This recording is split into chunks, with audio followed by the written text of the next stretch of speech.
Someone asked me recently, what happens when your partner's pain and confusion, that kind of stuff, starts to rub off on you?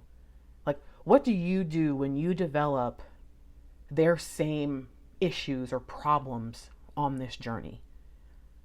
And it made me think about road rage. Road rage is an interesting thing.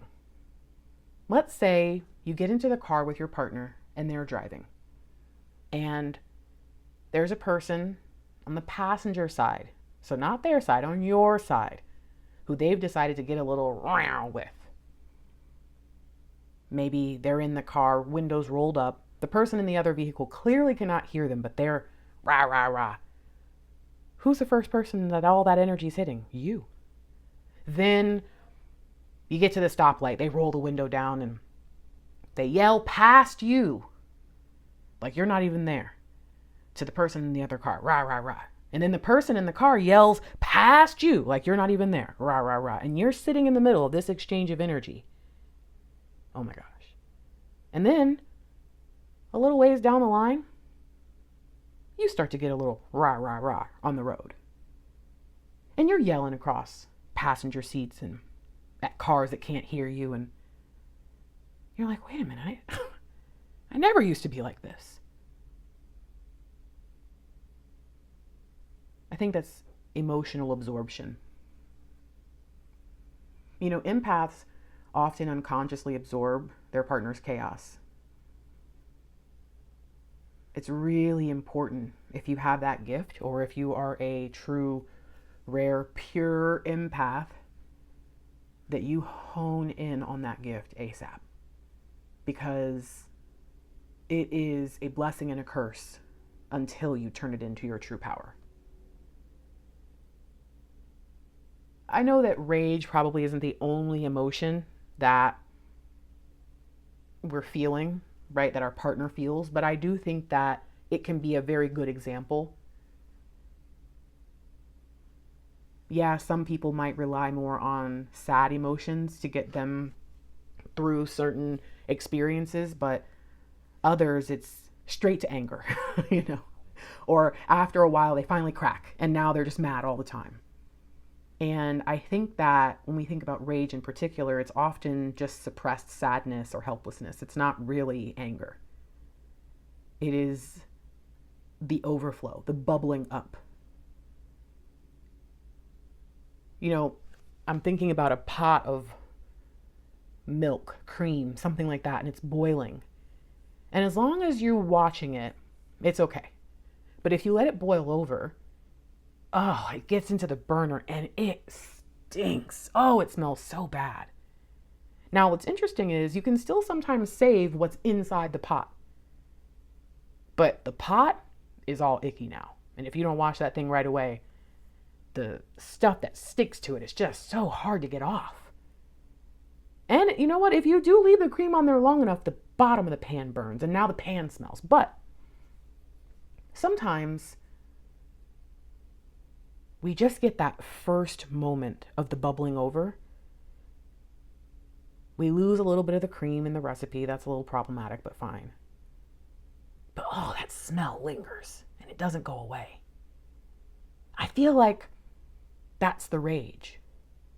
The cream is the sadness or the helplessness. And we're trying to keep it in the pot. But the hotter it gets, the more pressure we feel on why aren't we together, or why aren't they getting better, or why aren't they changing, why aren't we evolving, whatever it is. It just takes a little moment. Most of the time when something boils over like that, we turned around for a second. We know not to leave it there, and it still happens. And it's that little bubbling over that causes all that mess and that stink. There's something about this emotional absorption that feels like what we don't realize is we're not necessarily just absorbing their stuff. We're really learning to act like them and to respond like them. But we're not necessarily just responding to them, we're responding to our stuff. There's this thing called mirror neurons. It basically means that you can catch someone's emotional state.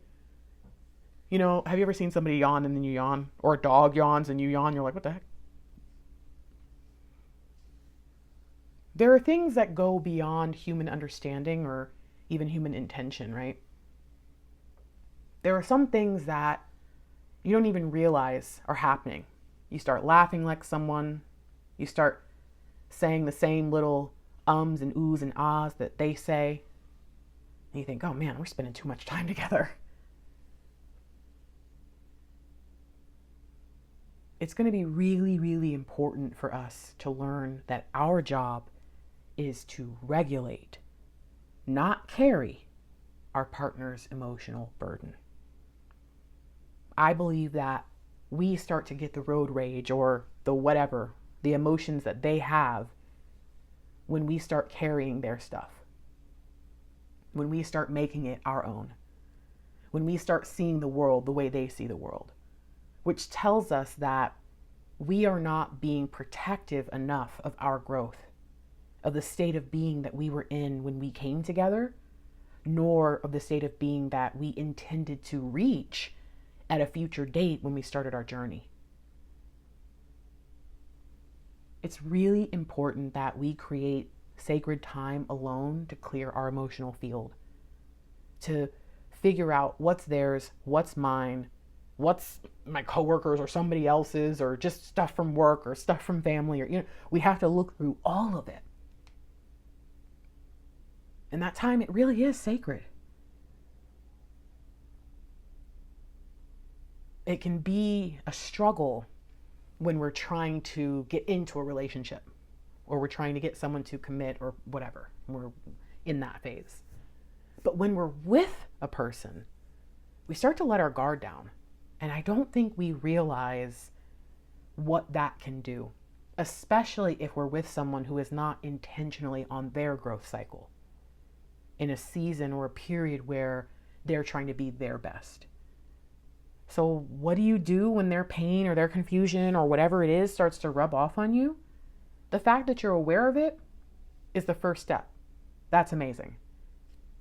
The next thing is to cleanse yourself of it.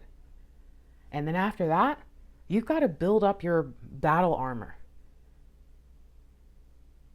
You've got to be able to calmly, self-assuredly turn to that person and, using the example of the road rage, and say, why are you yelling at me? So they can say, I'm not yelling at you, I'm yelling at the car over there. And say, but I'm the one getting yelled at. Calmly, secure in your truth. You need to be able to do that, but you can't do that until you first deal with the other stuff. And then after that, you just got to show them, this is how you drive. This is how you avoid raging out. This is what the journey is supposed to look like when you're healthy. It's a multi-step process because it was a multi-step process to get you into this place. But you got this. Good luck.